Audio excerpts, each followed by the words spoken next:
Hello, আসসালামু আলাইকুম। শখের খামার ফরিদপুর ইউটিউব চ্যানেল এবং ফেসবুক পেজ থেকে ছোট্ট একটা শর্ট ভিডিও নিয়ে চলে আসলাম। তো আজকে হচ্ছে জাস্ট আপনাদের সাথে একটু আমার ব্রয়লার মুরগির রাতের ভিউটা শেয়ার করব। তো ভিডিওটি কেউ স্কিপ না করে অবশ্যই শেষ পর্যন্ত দেখবেন এবং চ্যানেলটি সাবস্ক্রাইব করে দিবেন। ভিডিওটি লাইক, কমেন্ট এবং শেয়ার করে অন্য ভাইদের দেখার সুযোগ করে দিবেন। তো ভিডিওটি শুরু করি। তো আপনারা দেখতে পাচ্ছেন আসলে আমার ব্রয়লার মুরগিগুলা রাতে কিভাবে আছে। তো আসলে আমার শেডে আপনারা দেখতে পাচ্ছেন কিভাবে বাল্বগুলা লাগাইছি।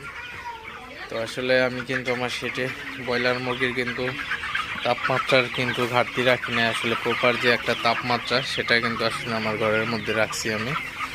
তো প্রপার তাপমাত্রা রাখার কারণে আলহামদুলিল্লাহ এখন পর্যন্তও কিন্তু আমার মুরগির ঘরে ঠান্ডা লাগে নাই।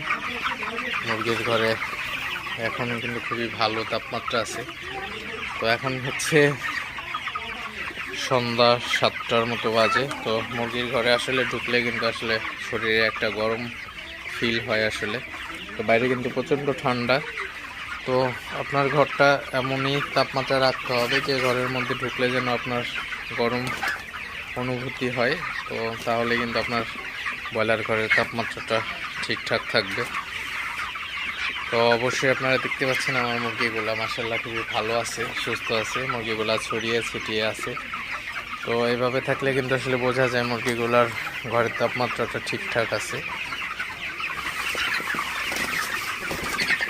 মুরগিগুলাকে একটু তাড়াই দিই, আসলে মুরগিগুলাকে তাড়াইলে খাবারটা ভালো খাই।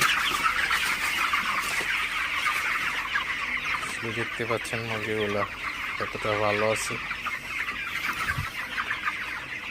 তো আপনারা যারা ব্রয়লার খামারে আছেন অবশ্যই মুরগিগুলাকে বেশি বেশি তাড়াই দিবেন। তো রাতের বেলা কিন্তু মুরগিগুলা খাবারটা বেশি খেয়ে থাকে দিনের তুলনায়।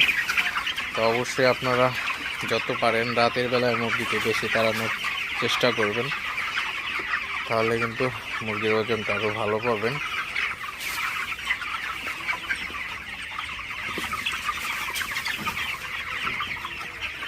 তো আপনাদের সাথে জাস্ট একটু শেয়ার করলাম রাতের ভিউটা। তো ভিডিওটি আর বেশি বড় করব না।